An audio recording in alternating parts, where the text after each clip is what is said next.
The Week in Art is sponsored by Christie's. Visit christies.com to find out more about the world's leading auction house since 1766.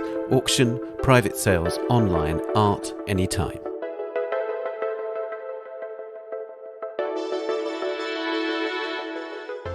Hello, it's The Week in Art. I'm Ben Luke. This week, Documenta, our review of the big show in Germany and report on its anti-Semitism controversy.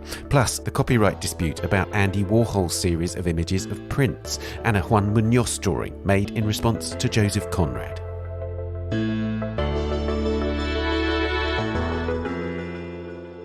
Kabir Jhala and Jane Morris have been in Kassel, Germany to see the quinquennial international art exhibition Documenta and witness the escalation of a long-running row over anti-Semitism and racism, which has resulted in an artwork being removed from the show. Virginia Rutledge, an art historian and lawyer, joins me to talk about the dispute over Andy Warhol's appropriation of a photograph by Lynn Goldsmith of the pop icon Prince. The case will be heard in the US Supreme Court this autumn and has potentially huge implications for artistic freedom. And this episode's work of the week is An Outpost of Progress, a 1992 drawing by the late Spanish artist Juan Muñoz, inspired by Joseph Conrad's short story of the same name.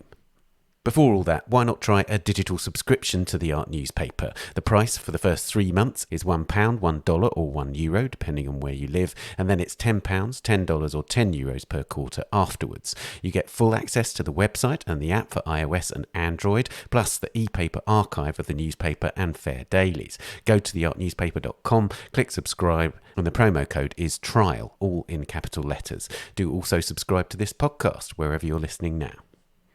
Now, the latest edition of Documenta, the large-scale exhibition held in Kassel in Germany, opened to the public last week. It's curated by the Indonesian collective Ruang Grupa and includes more than 1,500 artists, most of them part of other collectives. Documenta always draws international attention and debate, but this edition has been plagued by accusations of anti-Semitism and counter-accusations of Islamophobia and racist attacks against pro-Palestine artist groups. The row came to a head this week with the removal of a 2002 work by the Indonesian collective Tarang Padi due to its perceived anti-Semitic content, prompting widespread political commentary and condemnation. Our associate editor Kabir Jhala and editor-at-large Jane Morris went to Documenta last week, and I spoke to them about the show and the political storm surrounding it. Jane, I'll start with you. You've been to several Documentas. Can you set the scene in terms of what is Documenta, what's its importance in the art world? It's a once every 5 years mega exhibition. I would say it's very curatorially led. It's much more separate usually, not always, usually from the art market than some of the other biennials, let's say Venice, for example. And yeah, I mean, it's a bit of a sort of pinnacle of a curator's career, I think, to do this one. Yeah, and in terms of its influence, it's always struck me that Documenta has a slower burn than the sort of fireworks of a Venice Biennale, but tends to have a lingering effect on curatorial practices and artistic practices over a longer period. Well, the idea is supposed to be that it's very much either of the moment or even perhaps predicting the kind of ideas and tenets to come, which is one of the reasons people look at it. It tends to be a very big exhibition. So the 2017 edition took place in Athens and Kassel, and it was absolutely enormous. I mean, for that one, I think I did 6 full days, no travel days, so 3 days on each exhibition. And I doubt if I saw half of it. This year's doesn't actually feel as big. It might be in square footage, I don't know, but it's much less dense for reasons I'm sure we'll come on to. So it felt actually a bit more manageable this year, but typically it's an exhibition that takes a very long time to get around. It's in big museums, it's also in underpasses, it can be in venues, you know, some miles outside. A big park. Kassel. Yeah, it can be in a big park. And it runs for 100 days, and it's ticketed in such a way you can buy day tickets, but a lot of people buy a ticket that allows them multiple entries over the 100 days. And I think a lot of people do actually do that. And I wouldn't be surprised if some curators see it and then go back again. Right. I don't want to dwell on the history too much, but I think it is important and instructive actually to talk about that last one that you were talking about, 2017. You went to that, and even then there was a lot of talk about almost anti-visual Documenta, and always that is a comparison with previous Venice biennales, or other biennales indeed. There was a lot of archival material, a lot of text, right? Tell us about your experience with that one. Yeah, I mean, Documenta can be very visual, I should say, it can be very aesthetically pleasing. It can have a lot of big installations. The 2017 edition, I think, was very... With hindsight, I almost think it was very sort of literary and historical, if that makes sense. At one point, I walked around it and thought, this is put together by people who really like ideas, and I suspect they like poetry. They certainly like reading a lot, but they're not so concerned about how, aesthetically attractive the work is. I mean, there was some actually quite beautiful work, but not much of it. I think in a way it's interesting. I do think these shows are very related, whether intentionally or not, because they do look at a lot of the same issues. I mean, that one was very much about the impact of neoliberalism, capitalism, colonialism. There was a lot about gender rights, the environment, that kind of thing. And there's a lot of that in this show too. But the feel is very different. So, Kabir, tell us about this edition. So, this year was curated by Ruang Grupa, who are an Indonesian art collective that came up after the Suharto regime. And the sort of curatorial concept that they have gone with is one of lumbung, which is Indonesian for rice barn. And basically, the concept is that rice is stored in surplus years in this barn, and it is then taken out for community good and community use in the sort of fallow years. And that sort of concept of community building, of communal good, is essentially the curatorial thread that ties what is ultimately a very visually unappealing show. I don't just mean that in terms of the fact that there aren't, all beautiful works, but rather it seems that the curators haven't been concerned with the idea of the image at all, because curation isn't necessarily grouping things together in terms of how things look, but really it's about social practices. It feels very almost, old school, pre-Warburg old school in terms of the way that it's approaching the idea of aesthetics. That's really interesting. I mean, let's also say that this idea of social practice, that art as a social activity, is not a new one. No, not at all. So this hasn't come out of the blue. But to a certain extent, does it feel like a kind of an extreme outcome of those kind of thoughts? Well, it is actually quite unusual for a big biennial to be curated by a collective. And I think the thing that we should say was they didn't curate the whole thing by any means. What Ruang Grupa actually did was put together a group of 14 other collectives representing different regions, different interests. And they then invited more people in some cases, not always. So this thing spread out like a spider's web, or like the mycelium, the fungus spreading out its sort of communication networks. That is quite unusual, I would say. And I think I talked to one of the International Selection Committee members last year, Charles Escher, who's the director of the Van Abbe Museum. I should add, Francis Morris from the Tate is also one of the selectors this year. And he was talking about the fact that they were really interested in the idea of not having a single heroic curator figure to lead the whole exhibition. So I do think that is quite unusual. I mean, I think, Kabir, you're perhaps being a bit harsh. I thought there were some actually quite beautiful bits. Not that many, but there were some.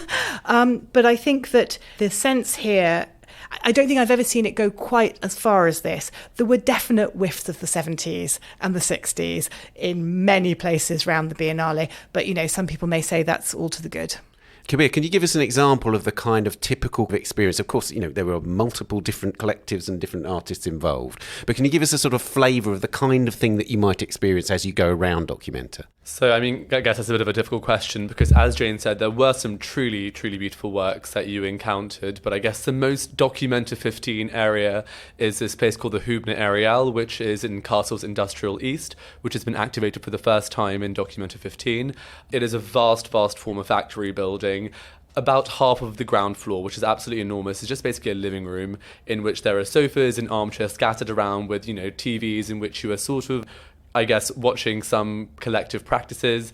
There is also this collective called the Jatuangi Art Factory based in Indonesia in West Java.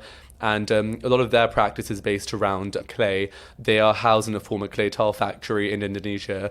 Essentially what they have done, it looks a bit like a science project in terms of the fact that there are just banners in which they are just showing you their practice. This is what they do. And then in another room, there's sort of a potter's wheel in which you are invited to basically make your own clay sculptures. That to me is, quintessentially the Documenta 15 that we were expecting. There are a lot of these hangout spaces, and you hear this word nongrong around a lot, which I believe is Indonesian for hanging out. There are a lot of hanging out spaces. There are a lot of evidence of different collectives coming together and having hung out in these spaces or having hung out beforehand. I gather a lot of the time they had to do it on Zoom. Collectives were grouped by time zone. So there's been a lot of that going on. There's a lot of evidence of that going on. We're also encouraged to do it. There is the most extensive programme of events that I've ever seen at a Documenta. Every day, all the way through the 100 days, there will be 4 or 5 events, including the chance to go and hang out in these spaces and debate issues. There's a kind of party space in one of the buildings, which I think you went to, Kabir. So there's all kinds of different ways that you can connect to people, but connecting to people is definitely encouraged at this one. Kabir, can you tell us if there's any sense of Ruang Grupa's role as the kind of leader of the whole thing, or does it feel very dispersed in terms of the authorship of the actual whole event? I suppose the philosophy of Lumbung definitely has permeated the entire exhibition, and all the artists, all the participating artists that were involved, they definitely spoke about how much they admired Ruang Grupa's politics, how much they stood behind them in terms of, a lot of the difficulties that this exhibition has faced. But no, there isn't that sense of a curatorial stamp there, especially because, as Jane's pertained to, a lot of the works were created, a decade or two before the exhibition even opened. This wasn't a curator giving a sort of curatorial prompt and then having responses to it. It's really rather about them sort of honouring a wide legacy of collectives that have come before them that are existing now. So let's talk about the issue which has just exploded actually over the last couple of days. There has been a run-up to it, let's be clear, but also this has really gone to another level of controversy over the last few days. Jane, tell us about it. Well, as you said, it actually started back in January, where an organisation called Alliance Against Antisemitism, Kassel, accused 2 members of one of the arts collectives and 2 members of the international jury of having connections to the BDS, Boycott, Divest, Sanctions movement against Israel. Now, very quickly, Documenta and Ruang Grupa push back on that, and the evidence does seem slim on what we can work out from it. Nevertheless, this story got picked up, Die Zeit picked it up, and that's a journal of record.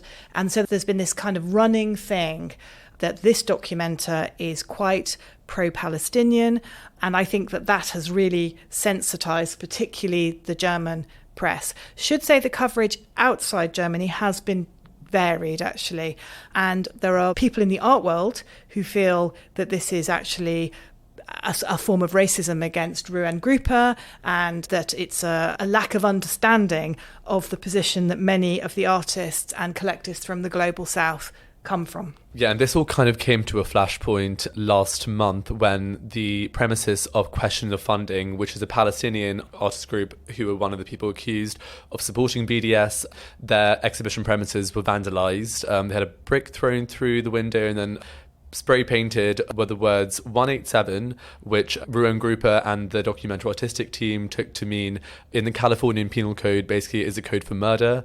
And then Peralta, which they assume is Isabella Peralta, who is a very prolific Spanish right-wing figure.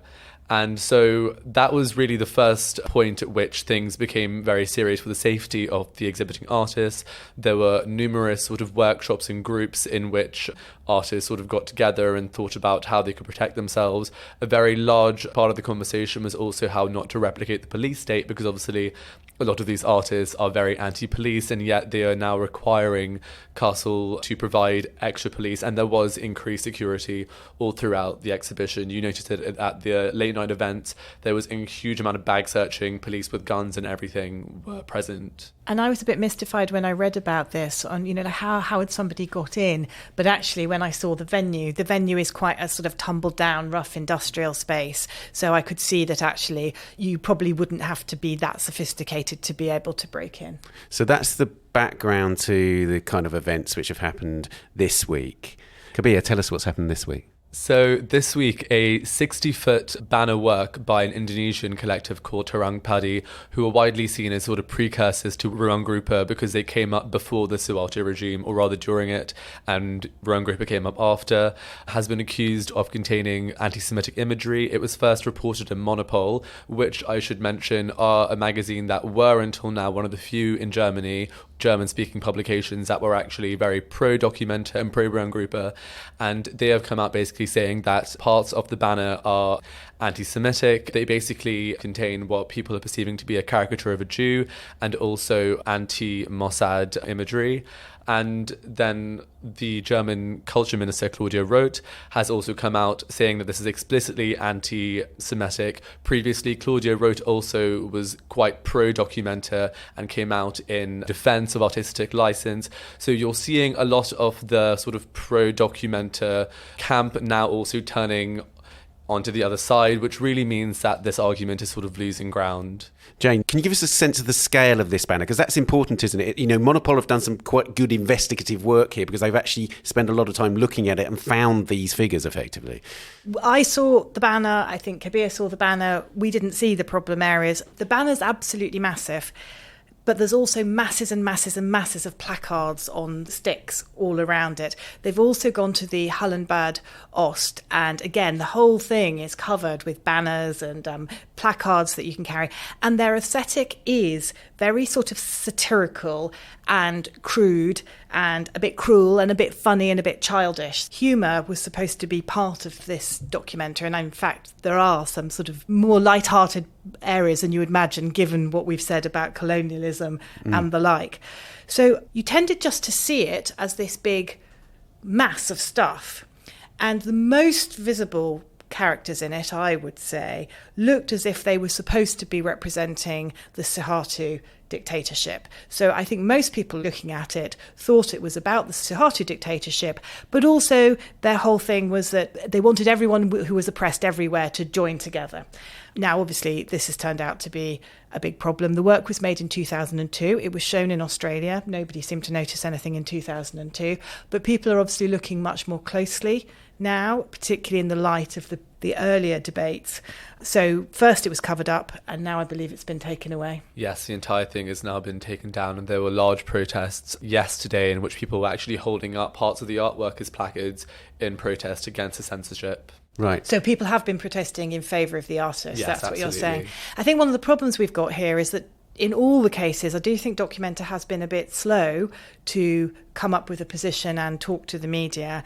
The artists did issue a statement, didn't they? But it was a bit of a vague and bland statement. And I think really, given the nature of the imagery, it would have been better if they had either defended it and explained what they did mean by it, because they're saying it's been misunderstood and taken out of context.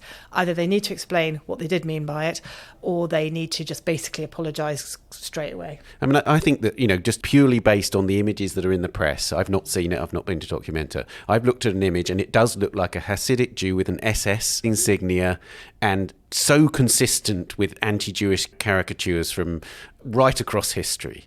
And therefore, I find it troubling. I can see why anybody could come to the conclusion that this is an anti-Semitic image. So, Jane, what have the artists said? So they issued a statement, and this is the gist of it. They basically said the banner is a campaign against the militarism and violence that they experienced during the years of the military dictatorship of Suharto, which ran for 32 years, and that the legacy of it exists today. And they say the depiction of the military figures in the banner express their experiences. So, for example, corrupt bureaucracy, military generals and their soldiers, which are symbolised by pigs, dogs and rats, to criticise the exploitative capitalist system and military violence. And then later on in the statement, it's the first presentation of the banner in a European and German context. It is not meant to be related in any way to anti-Semitism, and we are saddened that details in this banner are understood differently from its original purpose. I mean, I think this has been a kind of running theme through this whole set of problems, though, isn't it? Which is the curators and many of the artists probably aren't very familiar with the German context. They may not be as familiar with the sensitivities. And this sort of relates to the fact that it looks like a lot of the works weren't scrutinised before they were placed in Kassel.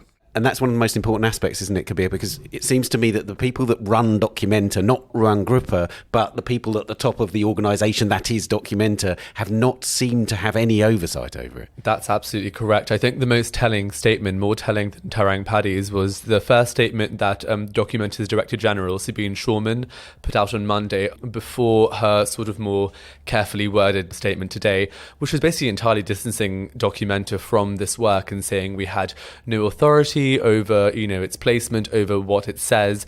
And, we had no sort of control over it. And that to me rings very weirdly for the head of an enormous exhibition. Surely that decision should flow directly through you if you are the head of Documenta. And so I think that's really, really telling about the sort of level of control that Documenta and also Ruan Grupo have had, because ultimately, when you have this very free-form organizational, sort of exhibition, this is what happens. One collective invited about 100 artists just, on a whim. And I spoke to one of the members of the artistic team, and they said something very, very interesting, which is that we don't think the Lumbung spirit has been extended to the actual laborers of the artistic team. It does end somewhere. These 100 artists, they needed emergency visas. This is replacing wall measurements and wall hangings and stuff. It's like that real nitty-gritty labor that people don't think about. And Jane, I think you said something really interesting when we were at the show, which is something that Cecilia Alemani told you, that organizing a biennial is about 80% logistics.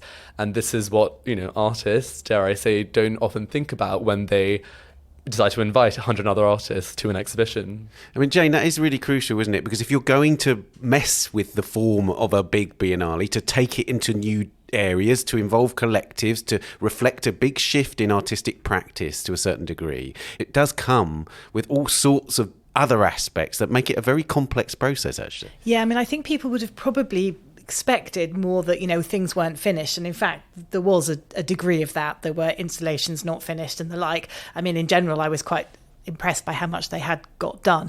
But I think they probably were thinking logistically more in that way, perhaps less than the content, which just goes to show that content can definitely sort of come and haunt you. I don't want to dwell on just this one issue because there is a lot more to say about Documenta, but one of the things that seems clear to me is that this issue is going to continue to rumble along until the collective Terang Padang actually literally address the meaning of that particular image. I don't know what you think, Kabir. It seems to me that they still haven't explained what we're looking at in that image, which is, to most eyes, deeply offensive. I totally agree with you, but it's ultimately also going to be who is going to force them to do that. In lieu of Documenta's strong hand, it's going to have to come from the collective, and then obviously that's the issue with collectives, because it's not just one person who decides it. Some people might want to speak up about this, and other people might not within the collective, and ultimately it has to come to one of these collective decisions. And I think that's, again, something that, is so alien to the idea of a Western biennial, where you can at least hold an artist like Dennis Schutz to account, right? How do you hold an entire collective to account? Who is to say who from Terang Padang was responsible for this in the first place? Kabir, obviously if we're talking about political issues, social issues, it's really important that the thesis of the exhibition must incorporate sustainability, the environment, etc. Did that manifest in an impressive way in the show? Absolutely. I think that's probably one of the strongest points of this documentary, is that a lot of the artwork that is about the ecological crisis is actually situated in nature, and it is by artists, or rather collectives, that come from areas which are going to be the most affected by climate change, by sea level rise. So this actually really manifests its best in Fulda, this area in the south, in the Kalsauer Park. For example, there is this absolutely stunning work by an Argentinian/transnational collective called La Intermundial Holobiente, which is a sort of large translucent banner partially held up by balloons, sort of next to a compost heap in the middle of a clearing of trees, and you have to walk about 20 minutes to even get to it. So by the time that you get there, you always want a special experience. And it's a large translucent barrier that sort of depicts the trees that are then directly behind there. And as the light sort of perforates from the sun, you sort of get a very, lovely interplay between the sort of theatre in the sky, as they call it, and the trees behind you. And then in a sort of log cabin, they have a book that is basically, they're creating an archive around the forests that they're then also sort of charting, the destruction and the creation of. So I think that was a really beautiful work that you could sit with for a long time. You also had a Colombian collective called Más Arte, Más Acción, and it's an enormous stack of chopped logs, and from there is playing sort of the sounds of the forest as heard by a wood beetle. And because it's situated within nature, as opposed to being in a white cube or, in a factory, you do get this interplay between the sounds of the park and then the sounds of nature itself. And, at one point there is, in the recording, there's thunder and rain, and I looked up, so quickly as to think, is it raining outside of me? And I think those sorts of interplays have been done really, really well. Right. Yeah, I thought the African collective that had also done the piece all about second-hand clothes and waste, which was also placed in the same park. So it looks really very striking. I mean, a building has been created out of, it looks like blankets and mattresses. But inside, they're actually talking about the lack of dignity in wearing second-hand clothes and wearing clothes that sometimes have people's names embroidered in them, which was a bit of an upending of, our current enthusiasm for recycling, which I thought was an interesting take. And it was, again, I thought the way it was situated in the park was very successful. Was there any physical manifestation of Ruan Grupper's work in the show? So I saw Ruan Grupper once around the back of a building having some coffee. The actual artwork I saw, it was called Composting Knowledge. It was in Hafenstrasse in this very, very large venue on the top floor. And it is basically just heaps of compost and talking about how they're sort of gathering knowledge and building it as if it is compost. It was a big eye roll moment, if I'm going to be honest. So where was that? It was at the very, very top of Hafenstrasse. I went to the top. Where? Did you follow the smells of cooking up to the very top floor? I missed that. God, how did I miss that? You see, this is the thing. I mean, another thing that one should always say about this, you mentioned earlier on, Jane, that, in some ways, there's an encouragement with documenters to revisit and revisit. There's so much to miss in these things. But did it hang together, as an art show, as something to ponder, as a kind of coherent vision? Did it hang together as a good Biennale should? Yeah, I think it did, actually. I think because the collectives do have a lot of things in common, and that was very obvious. And I talked to a few of them, and many of them said the thing they'd actually enjoyed the most was meeting all the other collectives and this sort of growing form of solidarity. But yeah, I mean, and you do see similarities in the work as well as all these hangout spaces. There are an awful lot of banners. There are a lot of documentation. Videos tend to be more documentary rather than artistic. There's a lot of, I suppose, keeping the history of activism and collectives alive, a lot of looking back to the past as well as forward. I mean, Ruan Grupper said they had a sort of set of words that they wanted people to think about, which were humour, independence, locally anchored, generosity, sufficiency, transparency, and regeneration. And I think that did run fairly consistently through all the pieces I saw. I mean, as we were just sort of discussing, I think we've both missed stuff, and we were there for quite a long time, and we've both missed stuff. Yeah. Kabir? No, I absolutely agree. I think that idea of curating not through image but through social practice really did lend itself to a very cohesive biennial in terms of the fact that you also just get a sense of palpable joy from both the collectives that were there, and a lot of them were just present, with the artworks, but also people were just enjoying themselves far more so than I've seen at other biennales. And they were just, I encountered people sleeping on the artworks, genuinely just having a good time. There were a lot of children. It was a very, very children-friendly biennial, which I think we should mention. There were some adults and also some children skateboarding in the Documenta Jhala. I mean, as I say, it was a lot of the same issues as 2017. It was definitely more fun, I would say. I didn't find it as intellectually dense and stimulating as the 2017 one, but it's definitely got some energy to it, hasn't it? It's got some energy and life to it. Right. And so, as I said before, you tend to have a kind of lingering effect of Documenta. Do you think that's going to happen this time round? Yeah, something that I've definitely noticed that I think will be a big takeaway from this Documenta that was started in Documenta 14 but has really come to a head now is the total disintegration of what art and politics are. And I think it's gone both ways insofar as that you've seen obviously the politicians have an enormous say and, control the dialogue of what's happened with Documenta. But conversely, at the other end, you're now seeing art basically take the space of the state. In the space of the failed sort of welfare state, you are seeing these collectives emerge and basically provide things like spaces to rest, spaces to discuss. And I think it's really important to consider, why a lot of these collectives even came to exist in the first place. Ruan Grupper, British Arts Trust from Dhaka, these all came from a total lack of infrastructure. And I think, being very pessimistic now, we are sort of seeing the decline of most healthy welfare states and this idea that we now need to sort of group together once again and, think collectively, think in terms of lumbung and, communal resources.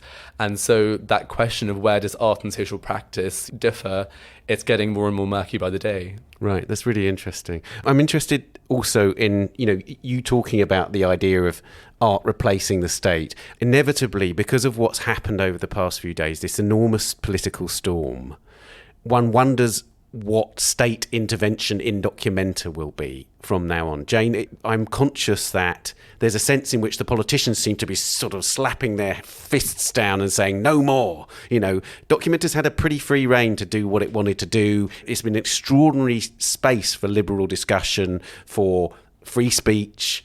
But there's something slightly intimidating from my point of view about seeing so many politicians expressing their views about it now. I mean, I don't read German, unfortunately, so I could only talk to my German-speaking friends who know curators and people in the market and the like, but curators mostly on this one. And there is some concern that some politicians were already questioning why so much money was being spent on an art exhibition in the middle of Germany, and that this may increase calls for either more control over Documenta or less spending on it. It is interesting. I don't think I do want a bunch of art collectives to take over the welfare state, I have to be honest. I lived in a co-op and a collective when I was younger, so I have a particular view on this. But I think it will prove influential. I think there's such a big divide at the moment between what's going on in the art market and what's going on in the curatorial world. And I think to see art that is really at heart about trying to make the world a better place and not about money and fame and success is an important thing to see. I mean, having said that, there's always been plurality in the art world, and these things do tend to go in cycles, in my view. There were definitely moments as I walked around thinking, I wonder, bit as we saw in Venice actually, are we going to start seeing work that is more interior, that is more poetic, that is more aesthetically pleasing, starting to reappear again? Who knows?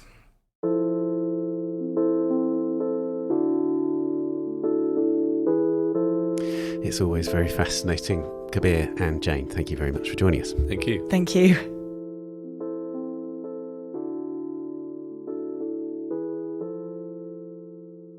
You can read Kabir's report from Documenta at theartnewspaper.com or on our app for Android or iOS, which you can get from Google Play or the App Store.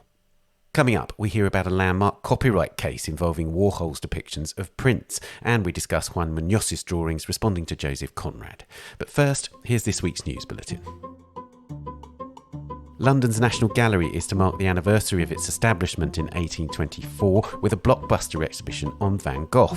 The show will focus on the artist's period in Provence, where he produced his greatest work. Although exhibitions are rarely announced so far in advance, it's scheduled to run from September 2024 until January 2025. There will be at least 50 works, mainly paintings, along with some drawings. The exhibition is provisionally entitled Van Gogh, Poets and Lovers. A British art dealer is facing extradition to the US for allegedly supplying forged documents to Inigo Philbrick, who duped investors out of £68 million and was sentenced to 7 years in prison last month. Robert Newland is charged with providing false documents to help Philbrick perpetrate a Ponzi-like scheme on collectors, which involved Philbrick defrauding clients by selling the same works of art to multiple investors and using the works as collateral on loans. Newland reportedly met Philbrick around 2010 at London's White Cube Gallery, where Newland worked in the finance department. He was named as a suspect in February when New York's Southern District Court unsealed an indictment against him. At the time, Newland was the head of sales for the Miami-based art and tech gallery Superblue. A full hearing is scheduled for November. 5 indigenous tribes have entered a historic agreement with the US government to manage the Bears Ears National Monument, the 2 million acre site in Utah that holds a rich concentration of ancient indigenous artifacts, dwellings, petroglyphs and pictographs. The region was granted protection in 2016 by the then President Barack Obama, but the Trump administration slashed the boundaries of the monument by 85% to open the site to uranium mining and other resource extraction in 2017, leading the World Monuments Fund to list it as an endangered site. That decision was overturned by the Biden administration in October last year. The purpose of the new agreement is to ensure that the tribes have a voice in any decisions made by the Bureau of Land Management and the US Forest Service, such as resource protection, access and program development. You can read more about all these stories on the website and the app. We'll be back after this. The Week in Art is sponsored by Christie's. This summer, Christie's celebrates art from antiquity to the 21st century with Classic Week, presented across 6 live auctions in London and 4 online sales. View history anew this season as extraordinary art and objects go under the hammer, including Lucas Cranach the Elder's The Nymph of the Spring, a neoclassical masterpiece by Antonio Canova, an Egyptian limestone group statue once presented as a gift to King George III, Bob Dylan's 2021 studio recording of Blowing in the Wind in a one-of-one ionic original disc, Napoleon's manuscript of the Battle of Austerlitz, and a selection of prints by Dürer and Rembrandt. Christie's Classic Week sales run from today, 24th of June to 19th of July, with viewing starting from the 2nd of July at 8 King Street in St James's, London. Discover all this and more at christies.com. Welcome back. Now, this autumn, the US Supreme Court will consider a copyright dispute that has far-reaching implications for the freedom of artists and other creative people to use existing material in their work. The dispute is between the Andy Warhol Foundation for the Visual Arts, which holds copyrights in art created by Andy Warhol, and Lynn Goldsmith, a photographer known for her portraits of celebrities. It was triggered by Goldsmith's objection to Warhol's use of her photograph of the pop icon Prince as a source for his 1984 silkscreen print series. Goldsmith stated that her rights in her image had been infringed. The Warhol Foundation responded by stating that Warhol's use was transformative, and a New York District Court found in favour of the foundation. But then the Second Circuit Appeals Court came up with an unprecedented rule that it applied to find that Warhol's works are infringing. Last week, amicus briefs in support of the Warhol Foundation's case were submitted to the Supreme Court. I spoke to Virginia Rutledge, an art historian and lawyer who co-authored the amicus brief in the high-profile case involving the photographer Patrick Carriou and the artist Richard Prince in 2013, about the Warhol-Prince dispute and what it could mean for artists' freedom in the future. Virginia, what are the basics of this case? Well, at its foundation, this case is about the ability of successive generations of artists and authors to speak. Although it's been discussed primarily as a copyright law case, I think the First Amendment issues are really paramount here, particularly for the US audience. Right. So fundamentally, there is a photograph of Prince by Lynn Goldsmith that was used by Andy Warhol as a basis for a series of works of art.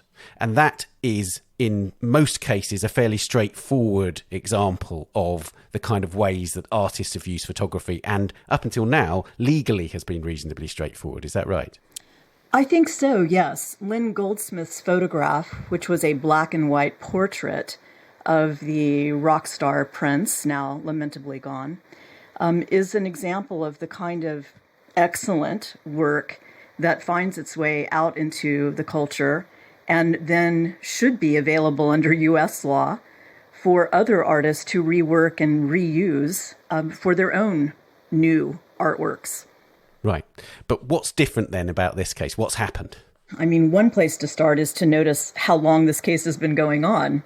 Lynn Goldsmith first realized that her photograph had been used by Warhol as the source for his own series of Prince portraits back in 2016. And that is when she decided that she felt her work had been infringed and that she should be compensated for Warhol's use of the picture. I think what's changed in a very large sense is the ability, which is a good thing, for all of us to be more aware of works that are made and circulated in the world. At the same time, of course, that there are greater abilities to seek out compensation for those uses. So the question, and of course this is all enabled by means of technological distribution, and again, I think that's a good thing. But what we're looking to find is the balance between a first artist and a second artist can work with materials to create new things. Now, what's different about this case is that there's been this intervention of the Second Circuit. So tell us what the Second Circuit is and what they ruled. The Second Circuit is one of the 2 most important courts that hear federal copyright law cases in the United States. The other is the Ninth Circuit in California. What the Second Circuit ruled is there is a new test that should be applied when looking at questions of infringement involving visual art.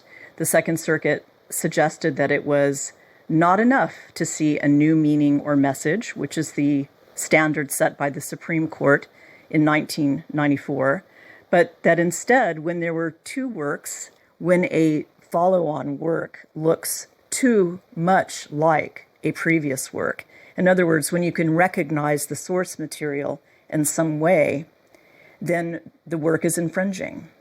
And that is the ruling of the Second Circuit that is so troubling to so many people, because it puts into question the legitimacy from a legal perspective of generations of artists working in modes that use source material.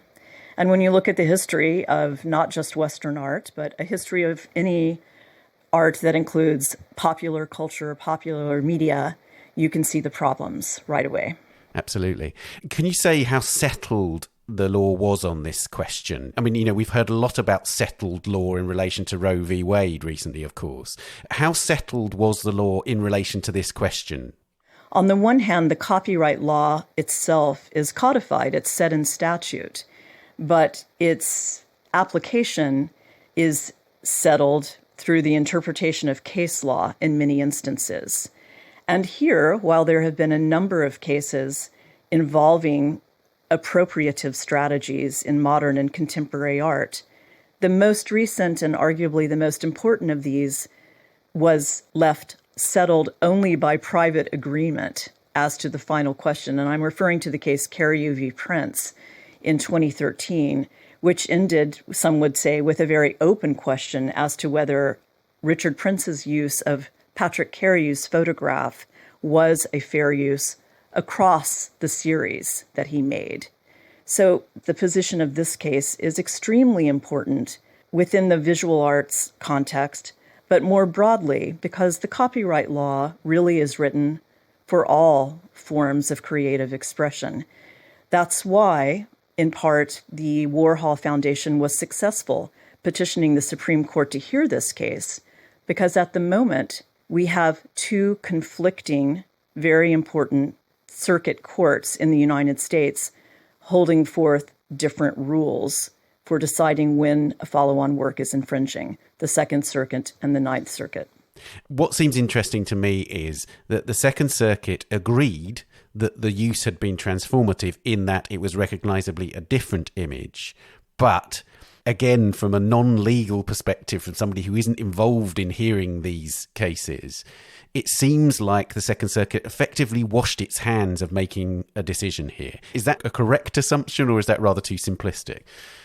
Well, the Second Circuit did two things. They both decided that the works were infringing too close to the original, but somewhat perversely, if I may say so, they said it wasn't really possible for them to look and discern a new meaning or message, even though they effectively conceded it, in a case where the works look visually similar. If you're thinking, gosh, this sounds circular, well, it is. And the point that you made there about this being something which has actually lasted throughout the history of Western art is really pertinent, in fact, to the amicus briefs that have been submitted to the court, isn't it? Because there's actually this really wonderful kind of art historical lesson in these briefs, right? You're right. One could get a really excellent introduction to the history of modern art in particular through the amicus briefs that have been filed in this case. And what that history shows is a practice among artists of looking to the past and being inspired by works of the past in order to create new works in many cases.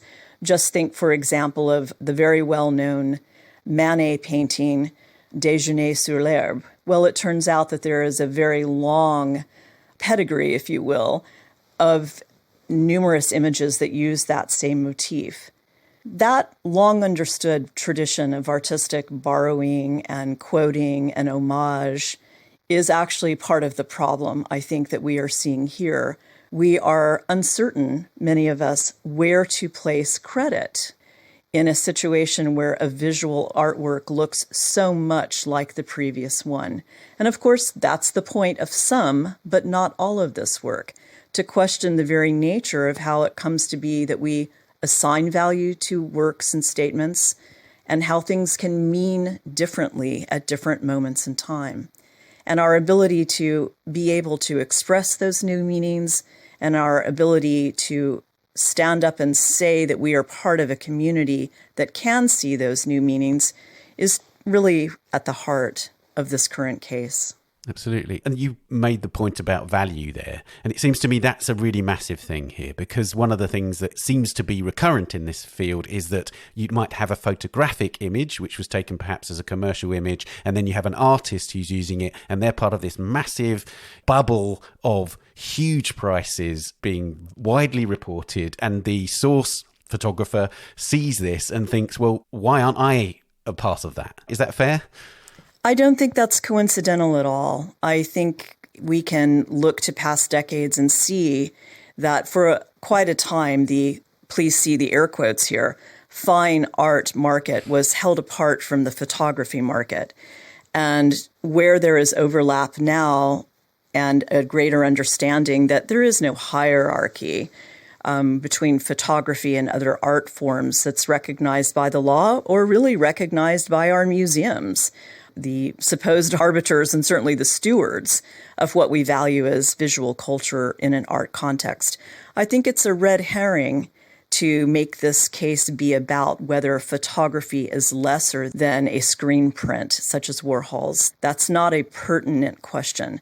But it is no accident that the business methods that are more common in the photography industry than in the, again, air quotes, fine art industry are different. Indeed they are. Photography has a long history of licensing, for example, and interestingly, there is beginning to be massive overlap in that business area as well with fine arts imagery.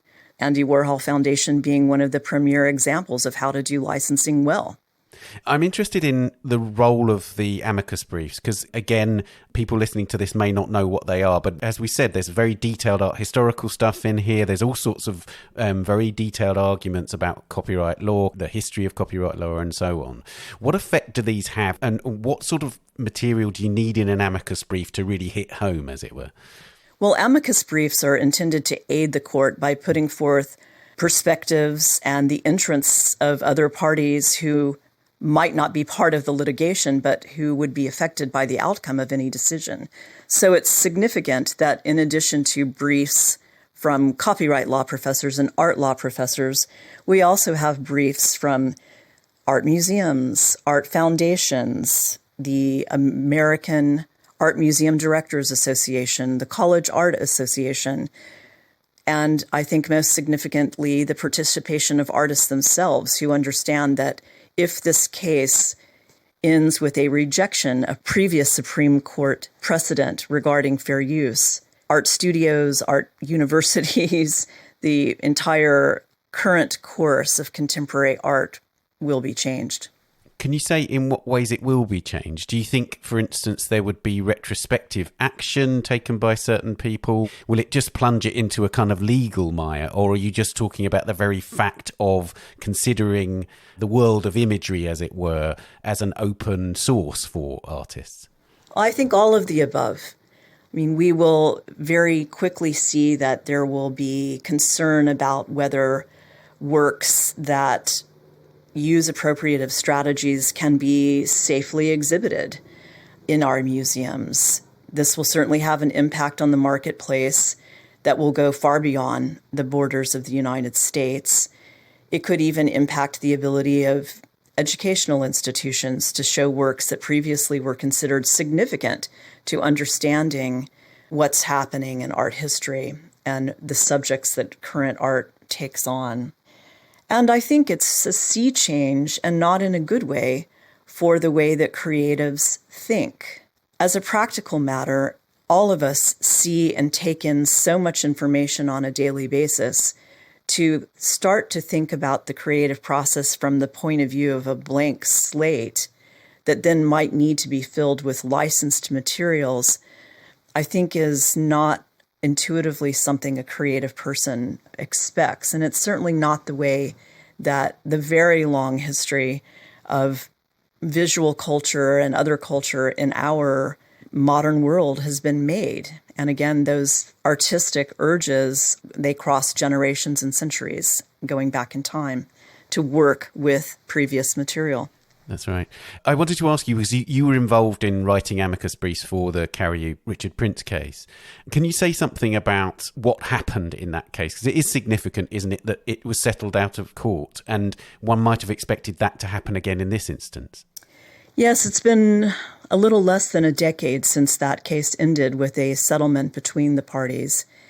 And although we were left with a Second Circuit ruling that established clearly that most of the works in the Prince series, which reworked in many different ways, adding collage elements and recombining images with, not just Patrick Carew, but many others as well, to create new works, the court nevertheless held back and said that for a group of 5, it just wasn't sure that enough changes, essentially, visually, had been made to count as fair use. And rather than get to a place where we had clarity on that, because of the private settlement, we were left with that as an open question. This is an area where uncertainty is really not productive.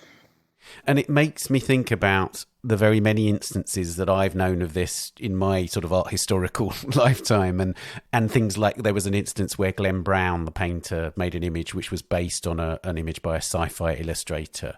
One of the things that occurs to me is very often, because of the atmosphere around the use of imagery, which has been going on for so long, artists won't seek the permission of the person that made the original image. Would you advise that if an artist were to come to you and say, I'd like to use this image, do you think I ought to contact the person who made the original source? What would you advise them to do? It's a tough one for several reasons, and I'm going to speak very candidly about it. You've probably heard the phrase, it's better to ask forgiveness, later. I don't think that's a particularly healthy way for a culture to move ahead. What I would advise artists is to be sure that they are clear about what it is that they want to say, and proceed with confidence. And what I would hope is that with more and more examples of that behavior in the open, notice Warhol certainly made no attempt to hide his Prince series or any of the others that came before. What I would advise any artist is to do what they do. Artists need to be able to speak. We want, as a culture, for that to happen. We want our law to protect the ability of artists to speak. We should all be in the business of deciding what matters to us, and I think that should be an inclusive decision. I want to hear what others have to say, even if I disagree with it. What we don't want is to create a situation in which artists second-guess themselves before they're even out of the studio. It's important also that we recognize that we're not looking to cut any artist out of the economic benefit of their own work. We are still just looking at the place where it makes sense to say, this is somebody else's, this is something new. Perhaps if we had a more robust system of attribution, that would help the situation. Oftentimes, artists are really as interested in being credited, not all the time. But I think that's one of the problems that we're having with cases like this when they come up, is although it's a very real artistic tradition that knows all of the references to Manet's Déjeuner sur l'herbe, for example, that's not always the case. And I don't think it should be necessary to know the source of a particular image in order for something new to be made of it. I celebrate Lynn Goldsmith's ability to challenge the use of her work, but I, for one, feel that what is needed here is a reaffirmation of the Supreme Court precedent set back in 1994, which puts the test squarely on the perception of a new meaning or message. Those are the values that serve the core fundamental interest in speech and creativity in the end. And when will we know? When does this case reach its conclusion, as it were? Well, the next step is that we'll hear from Lynn Goldsmith. The Andy Warhol Foundation will have a chance to reply. We'll see some more amicus briefs along the way in support of Goldsmith. And then, currently scheduled October 12th, the Supreme Court will hear the case. And some period of time after that, we'll have a decision. Well, Virginia, thank you so much for taking us through this case and this whole thorny issue in such a clear way. Thank you. It's been a pleasure talking with you, Ben. Thank you.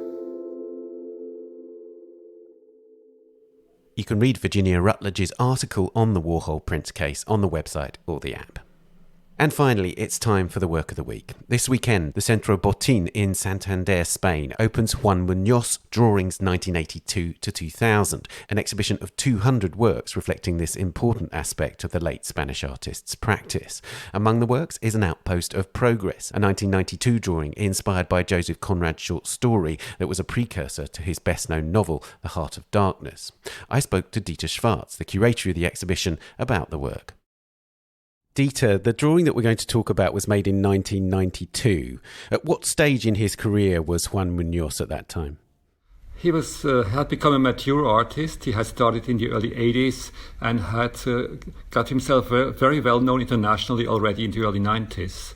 We are in his full career, now his blooming career, when he did this drawing. Right. And he was primarily known right the way through his career really as a sculptor, but drawing was always more than just a form of sketching or a form of preparatory work for the sculpture, wasn't it? It was an essential part of his practice. Yeah, well, the question was for me, what is a typical Juan Muñoz drawing? There are no studies in a proper sense, no studies for sculptures. He never did it. He did the sculpture autonomously, and he did drawing also for itself. But he did drawing constantly, as at least his friends tell us that, and his family tells me. There are his notebooks, his drawing books, where there's just a flow of drawings, and they have this a certain handwriting which you can recognize as Juan Muñoz. On the other hand, he did the drawing very much on purpose in very different styles for rooms, because we shouldn't forget that Juan's intention was to create rooms, not sculptures by themselves, but situations where you enter and you are fully immersed in a situation. And these drawings, which he did in part, at least the so-called raincoat drawings, large drawings on black fabric, etc., they were created to do rooms and not to do like notebook drawings. So they were really his public appearance of the drawings. The work that we're going to talk about relates very closely to this idea, which is expressed through those environments, of him as a storyteller. He wanted to create entire worlds, right? Yes. He considered himself a storyteller, but a very special storyteller, because the narrative always breaks up. It's almost started and then it's already over. So we're in a situation with question marks. Where are we really? What is he going to tell us? What has he told us, in fact? He was very playful in that sense, wasn't he? In the way that he played with us as a viewer in terms of our interpretation of the work, our response to the very particular conditions that he created. Yeah, well, he liked acting, he liked card player tricks, he liked all kinds of illusions. And the work is about creating illusions. It's not about reality per se, it's about creating something where you find yourself in all of a sudden. And this particular work, tell us about this. It's called Outpost of Progress. Well, I chose this because it shows various aspects of his work. He was very passionate of literature. He didn't have a proper education, but then as an artist, he read a lot and he was fascinated by 19th century literature. And so it came about that the Belgian artist book publisher Yves Geward proposed to him a Joseph Conrad novel and to do illustrations for this novel. And this novel is An Outpost of Progress, a very special novel coming from the Tales of Unrest Joseph Conrad wrote at the end of the 19th century. And if I just give an outline, it's about two Belgian explorers who go to the darkest Africa, to the Congo, and on a trading post. And they are like the ambassadors of progress, of enlightenment of the European world. And they're there, spend some months, and it doesn't go well. Tensions are created between the two of them about a small piece of sugar. They have a terrible fight. One shoots the other, and as the steamboat who should pick him up is delayed, he kills himself. So both are dead. It's over. A terrible, bitter irony as this story, and I'm sure that Juan Muñoz was very pleased with this. And so I think he was really obsessed by this story, because he started creating sketches and studies in order to do an illustrated book. Anyway, the book never happened. The publisher and the artist had different ideas, but this idea got Juan Muñoz into creating something. And we have all these studies, but at the end we have this work which we are now looking at, which is more than a study. This is something we don't really know how he would have used it, but it's something special. Indeed. And tell us about the form of the work, because one of the most intriguing elements of it is it uses a found image alongside a drawn image. Well, Muñoz had the idea to do drawings in the style of 19th century engravings and to have them engraved in copper and printed them alongside with the text. Well, this unfortunately didn't happen. And so he did line drawings. And these line drawings are very different from the studies which just flow out of his hands. These drawings pick up the style of late 19th century illustrations, and he's copying a certain style. That is the interesting thing about it. It's not just Juan, his person, but he wants to speak in another language. He picks up another voice. And so he did several studies in that style, which he assumed. And I don't know if he copied properly also from models which he had, or if he invented these models. At least the persons look very much like 19th century men in this instance. And in this last stage, which we are now looking at, he had these drawings combined or confronted with silkscreen prints, contemporary photographs. The one which we're looking at, I think, is taken from Italian television. It's Rai Uno sign. It is something we don't know exactly what it is, a fire or something. And all these images which he chose and which he repeatedly used are showing images which we cannot exactly read or identify. They're strange. They signify Africa, the South, the colonies, this kind of world, or accidents or terrible things happening. And these are confronted with these very proper, elegant 19th century illustration drawings. Did he in any way articulate a political conviction behind taking on this project? Because, of course, one of the things about this particular story by Conrad is it's seen as a condemnation of colonialism. It's a very ironic attack on colonial aspirations, right? Absolutely. But Muñoz was never politically outspoken. I think as an artist, it's better to leave things open, to keep things ambivalent. And I think it's so readable. I mean, the irony is there, the sarcasm is there, and the two explorers are now lying dead in front of us. That's the bitter end of it. They're dead, and story's over. So right. You don't have to add anything to that. There are two figures, and they're sort of lying horizontally across the drawing. In the first drawing, what is the implement next to the figure's hand? Because it doesn't look like a gun. It looks more like a pen. Yeah, it's a spoon. I think it's the spoon of sugar they're fighting about. It's just which puts them to death in the end. So it's so ridiculous, It's so funny that this should end so bitterly. Indeed it is. And as you say, the dress of the figures is very 19th century. The figure in the foreground has an almost comical moustache and sideburns, etc. And I noticed that he really thought about this image because there are several variations, and he studies this image.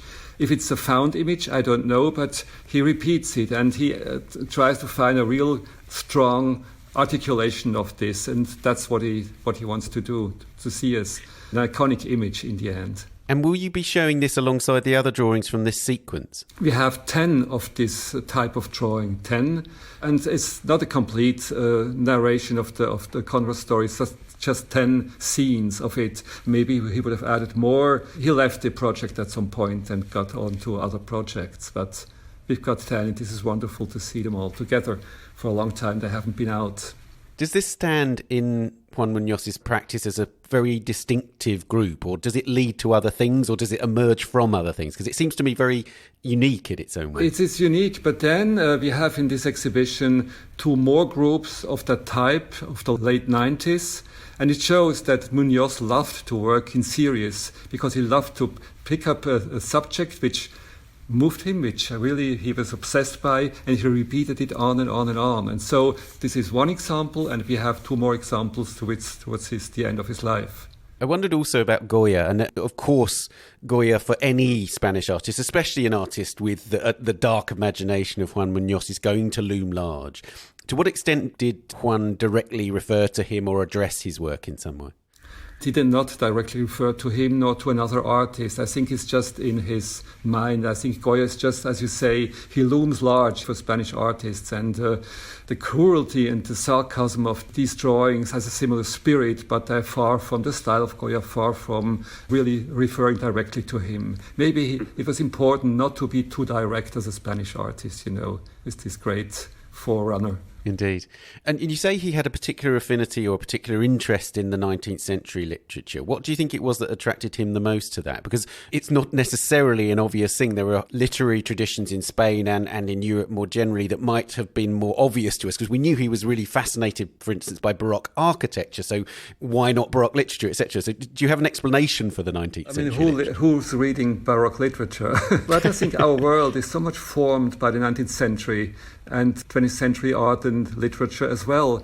And also, I think some artists who might have been also forerunners of Juan Muñoz, somebody like Yanis Kounelis or Marcel Brodars, artists who always refer in their works to the 19th century, to the colonialism as well, or to the situation of Europe, or to the sea as an image and so on. I think these artists were already there and they created great models, and he found maybe a way, looking at these artists, and I knew he admired them, to go on with his work. And so that's the 19th century. Also for Walter Benjamin. I mean, we have so much read and heard about the 19th century, which forms our life.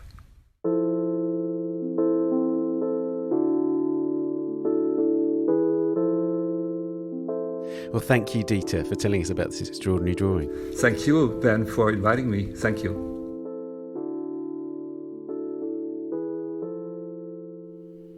Juan Muñoz Drawings 1982 to 2000 is at the Centro Botín in Santander, Spain, from tomorrow, 25th of June, until the 16th of October.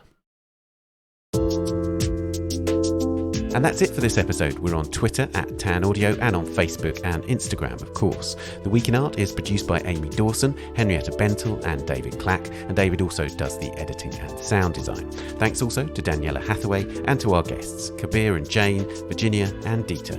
And thank you for listening. See you next week for the last episode of this season. Bye for now. The Week in Art is sponsored by Christie's. Visit christies.com to find out more about the world's leading auction house since 1766. Auction, private sales, online, art, anytime.